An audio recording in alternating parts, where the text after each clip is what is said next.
Okay, so I'm just going to read you one of the little passage description things I wrote when I was feeling really crap one day. And it was just describing my position. And I wrote this when I was in the middle of my sad stage. Like, I still kind of am, but things are sort of falling together, so it's not as bad. So, okay, here goes nothing. It's so dark in here. I can barely breathe. I can hardly feel the pain against my skin, cutting into my flesh, drawing blood. I can feel the guilt suffocating me, wrapping its fingers around my throat. I can taste the mustiness of truth that hides away in the corner.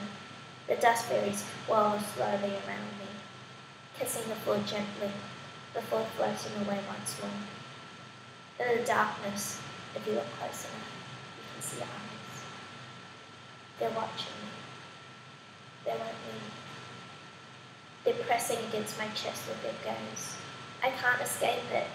They're staring at me in a hauntingly beautiful way. My heart's laced with coldness and hate, full as it love. The eyes, they despise me, but they won't look away. They can't leave me alone.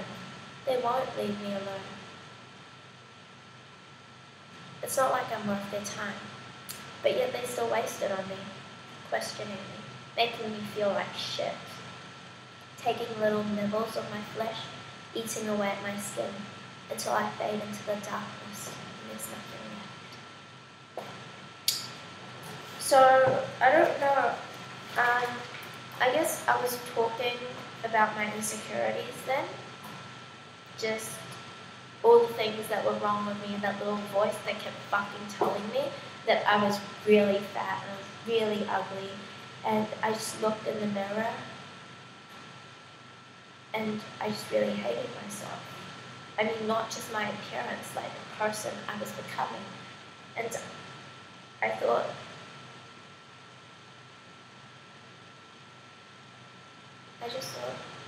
I just have trouble living with myself if this is the person I turn out to be when I die. Like, if I died right now, and I was just a stupid, pathetic girl with all these problems, I'd be really disappointed in myself. So I guess that's what I was talking about.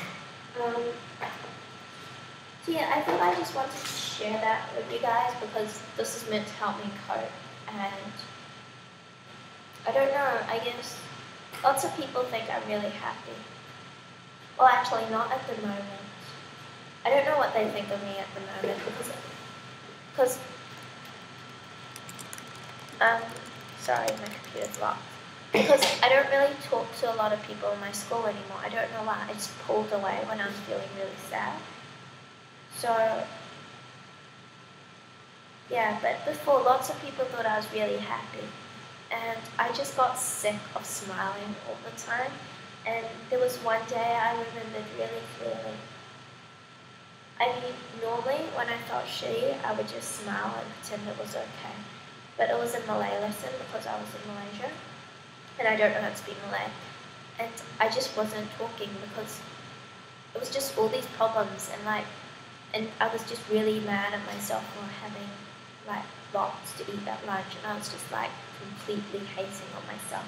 And then there were some girls in my class and they were like, "You're not talking, are you okay? What's wrong with you?" And someone was like, "Oh, she's on her period," and all this other shit. And I was like,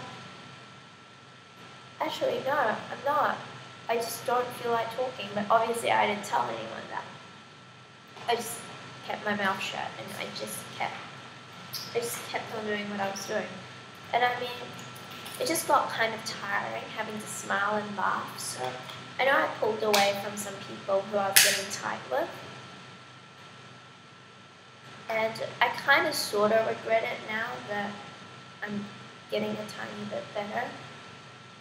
But I mean, that's one of my advice for you guys. If you guys are going through this at the moment, I'd suggest not to pull away completely from the people who surround you, because I know that's exactly what I wanted to do.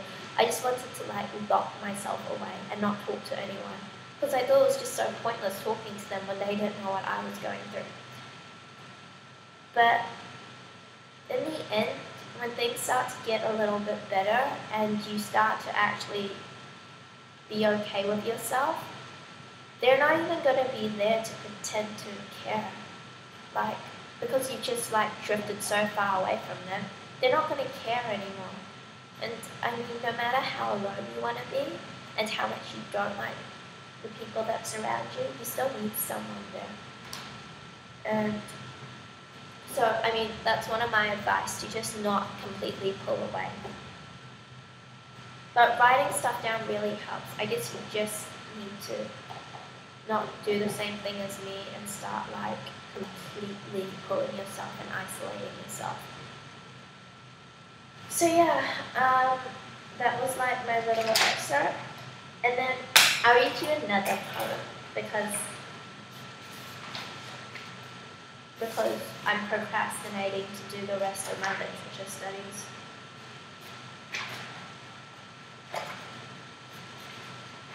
Okay. Well, okay, this was one of them when I wrote. This was kind of pathetic. Sorry, guys.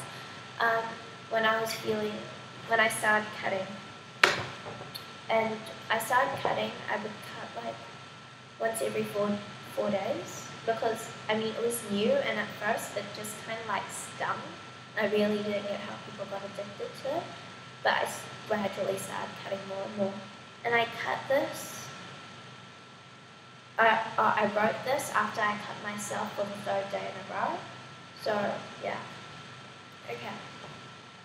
I cut myself today, right between the thighs. The pain was accelerating, almost better than the lies.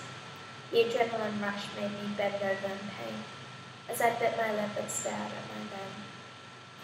It felt so nice to feel that hot sensation dancing on my skin as the blade cut through the hope that was running thin. Pain in sharp doses make me giggle and laugh, and the taste of the blade makes me feel tough. And it helps to coat whenever you're not here, or when I feel like I'm about to disappear into the darkness where no one will find me.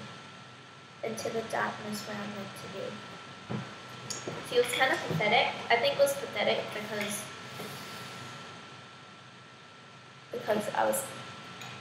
it's just a pathetic poem. So yeah.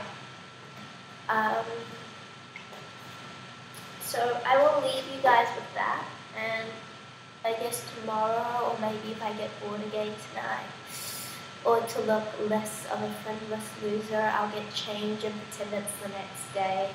But you guys won't know that because I'll be changed in new clothes. And then yeah, so see you guys. I don't know whether to say see you guys because I don't think I'll have any viewers. But if I get viewers and I don't say see you guys, then that would be awkward. So yeah. Sorry, I'm trying to type my password in. Okay, so stay strong, and I know it doesn't help when I say I love you, but I can't stand to know that someone else out there is feeling as shitty as I was feeling, even worse. And yeah, so I just hope you get better. And you can talk to me anytime. You can send me an email on YouTube. Can you do that on YouTube? I don't know, yeah. So yeah. Bye guys.